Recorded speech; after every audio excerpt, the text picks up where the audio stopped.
يؤتي الحكمة من يشاء السلام عليكم ورحمة الله وبركاته نحمده ونصلي على رسوله الكريم أما بعد আজকের এই দর্সে আমরা আলোচনা করব গত যে দর্স গিয়েছে সেই দর্সের মধ্যে চারটি ফাওয়ায়েদ নিয়ে আলোচনা করা হয়েছে, চারটি ফায়দা নিয়ে আলোচনা করা হয়েছে। 4 নম্বর যে ফায়দা সেই ফায়দাটা নিয়ে আলোচনা করব, তারপর আমরা আমাদের মূল দর্সে যাব। 4 নম্বর ফায়দা, হাফেজ আবু আবদুল্লাহ যাহাবী রাহিমাহুল্লাহ, ওনার ওফাত 748 হিজরিতে। তিনি বলেন এই সময় অর্থাৎ তাবিঈনদের শেষ সময় এবং আতবাউত তাবিঈন যারা রয়েছেন তাদের যে সময়টা রয়েছে, তাদের যে শুরুর যে সময়টা রয়েছে, সেই সময়ের মধ্যে বসরার মধ্যে আমর ইবনে উবাইদ আল আবেদ এবং ওয়াসিল ইবনে আতা আল গজ্জাল তারা মানুষদেরকে মুতাজিলা মতবাদ এবং কদরিয়া মতবাদের দিকে আহ্বান করতে শুরু করলো। এবং খুরাসানের মধ্যে জাহাম ইবনে সফওয়ান সে মানুষদেরকে খলকে কোরআন অর্থাৎ কোরআন মাখলুক এই দিকে মানুষদেরকে আহ্বান করতে লাগলো। খুরাসানের মধ্যে আল্লাহ তাআলাকে নিতর হিসেবে সাব্যস্ত করতে লাগলো। এর বিপরীতে মুকাতিল ইবনে সুলাইমান আল মুফাসসির তিনি আল্লাহ তাআলার সিফতকে সাব্যস্ত করতে গিয়ে আল্লাহ তাআলার দেহকে সাব্যস্ত করা শুরু করে দিয়েছেন।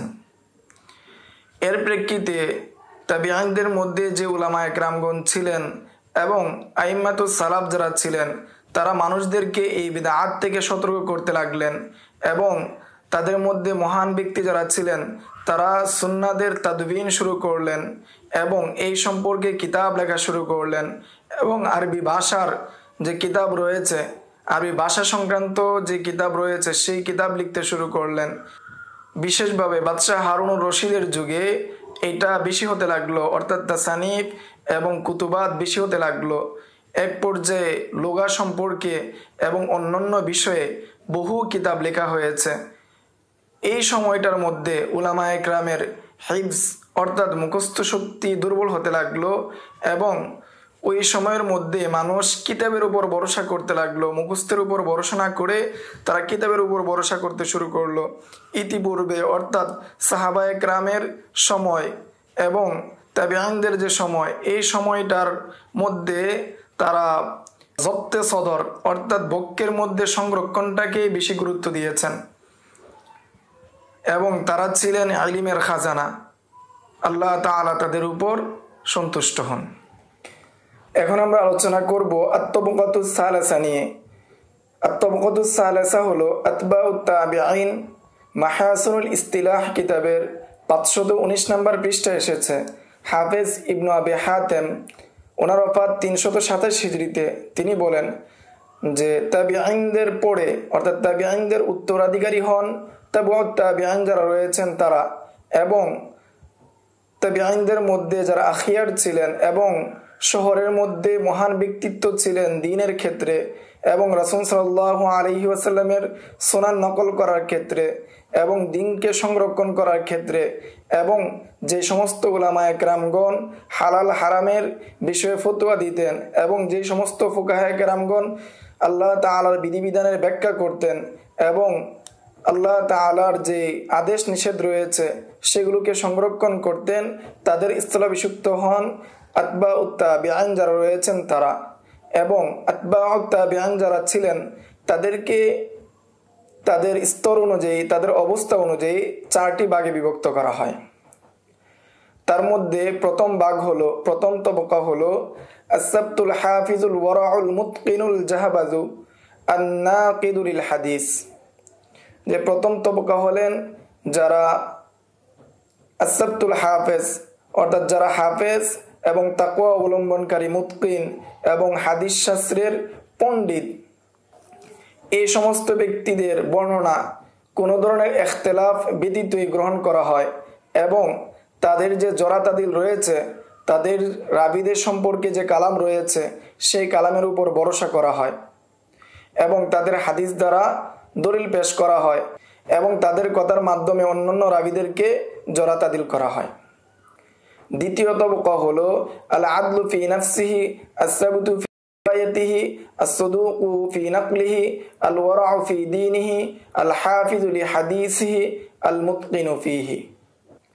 দ্বিতীয় তবকা হলো যারা সত্যাগতভাবে আদেল, রিওয়ায়াতের ক্ষেত্রে সুদৃঢ় এবং হাদিস বর্ণনায় সত্যবাদী এবং দ্বীনের ক্ষেত্রে তারা তাকওয়া অবলম্বনকারী এবং হাদিসের হাফেজ এবং সেটার ক্ষেত্রে তারা সুদৃঢ়।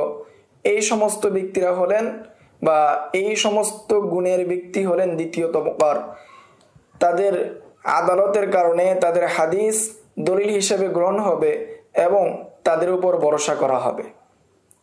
তৃতীয় তবকা হলো আস-সাদুকুল ওয়ারা'উস সাবতুল্লাযী ইয়াহিমু আহইয়ানান। ওই সমস্ত সত্যবাদী রাবী এবং তাকওয়া অবলম্বনকারী রাবী যারা বর্ণনায় সুদৃঢ়, তবে তারা মাঝে মাঝে ভুল করেন, মাঝে মাঝে তাদের ওহাম হয়ে যায়। এই সমস্ত ব্যক্তিদের হাদিস যে উলামায়ে নুকাতগণ, হাদিস বিশারদগণ দলিল হিসেবে গ্রহণ করেছেন এবং তাদের হাদিস গ্রহণযোগ্য। চতুর্থ তবকা হলো আস-সাদুকুল ওয়ারা'উল মুগাফফালুল গালিবু আলাইহিল ওয়াহমু ওয়াল গালাতু ওয়াস সাহু। যে চতুর্থ তবকা হলো সত্যবাদী এবং তাকওয়াবান, তবে তারা গাফেল, তাদের উপর ওয়াহাম এবং গলত এবং ভুল মাঝে মাঝে হয়ে যায়। এটা বেশি সময়ই তাদের এটা হয়ে যায়। এই জন্য তাদের হাদিসকে শুধু তারগিব এবং তারহিব এবং জুহুদ এবং আদাব এই সমস্ত বিষয়ের ক্ষেত্রে গ্রহণ করা হবে, তবে শরীয়তের যে বিধিবিধান, হালাল এবং হারামের যে বিধিবিধান রয়েছে সেই ক্ষেত্রে গ্রহণ করা হবে না। হাফেজ যাহাবি আরেকটি তবকার কথা উল্লেখ করতে গিয়ে বলেন যে আরেকটি তবকা রয়েছে যারা আতবাউত তাবিঈনদের সাথে নিজেদেরকে সংযুক্ত করেছে, কিন্তু তারা নিজেদের যে পরিচয় রয়েছে সেটাকে তাদের নিকট গোপন রেখেছে, কিন্তু প্রকৃতপক্ষে তারা সত্যবাদী এবং আমানতদার না। এবং এই বিষয়গুলো আইম্মায়ে নুকাত অর্থাৎ হাদিস শাস্ত্র বিশারদ যারা রয়েছেন তাদের নিকট রিজাল শাস্ত্রের মাধ্যমে বা অন্যান্য মাধ্যমে তাদের মিথ্যা এবং সত্যবাদী না হওয়ার বিষয়টা প্রকাশ পেয়েছে, যার কারণে তাদের হাদিসকে পরিত্যাগ করা হবে এবং তাদের রিওয়ায়াতকে গ্রহণ করা হবে না। হাফেজ ইবনে হিব্বান ওনার ওফাত 354 হিজরিতে, তিনি বলেন যে তাবিঈনদের পরে সর্বোত্তম মানুষ হলেন আতবাউত তাবিঈন। আতবাউত তাবিঈন হলেন তারা যাদের মাঝে এবং সাহাবায়ে কেরামদের মাঝে শুধুমাত্র একটি মাত্র কর্ণ অর্থাৎ একটি মাত্র শতাব্দী অতিবাহিত হয়, তারাই হলেন আতবাউত তাবিঈন। তারা রাসূল সাল্লাল্লাহু আলাইহি ওয়াসাল্লামের সাহাবায়ে কেরাম থেকে যারা হাদিস গ্রহণ করেছে, সহবত অর্জন করেছে, তাদের কাছ থেকে তারা সহবত অর্জন করেছে, এই দিনকে গ্রহণ করেছে, ফলে তারা তাদের নিকট থেকে ইলম এবং আসার হেফাজত করেছে এবং তারা এই হাদিস এবং আখবার এবং ইলম গ্রহণ করার ক্ষেত্রে তারা বেশি গুরুত্ব দিয়েছে এবং শরীয়তের যে বিধিবিধান ফিকহ এই বিষয়ে তারা গুরুত্ব দিয়েছে। সালাফদের যে কৌল রয়েছে অর্থাৎ কোরআন এবং হাদিসের মধ্যে যে সমস্ত বিষয়ে সুস্পষ্টভাবে কোনো ধরনের আলোচনা নেই, সুস্পষ্টভাবে যে বিষয়ে কোনো বিধান আসে নাই, সেই বিষয়ে সালাফদের যে কৌল রয়েছে, ইস্তেনবাতের মাধ্যমে যেই কৌল রয়েছে সেগুলোকে তারা জব্ত করেছেন, সংরক্ষণ করেছেন সুস্পষ্ট দলিল আদিল্লার মাধ্যমে, সুস্পষ্ট উসুলের মাধ্যমে, যেগুলো শরঈ যে দলিল রয়েছে সেই দলিলের মাধ্যমে বের হয়েছে সেগুলোকে তারা তাদের কাছ থেকে সংগ্রহ করেছেন। ফলে আল্লাহ তাআলা তাদের মাধ্যমে এই দিনকে সমুন্নত করেছেন মুসলিমদের নিকট এবং তাদের মাধ্যমে আল্লাহ তাআলা সমালোচক এবং নিন্দুকের বদনাম থেকে এই দিনকে রক্ষা করেছেন। ফলে আল্লাহ তাআলা তাদেরকে পরবর্তী উম্মতের মুক্তাদা হিসেবে গ্রহণ করেছেন।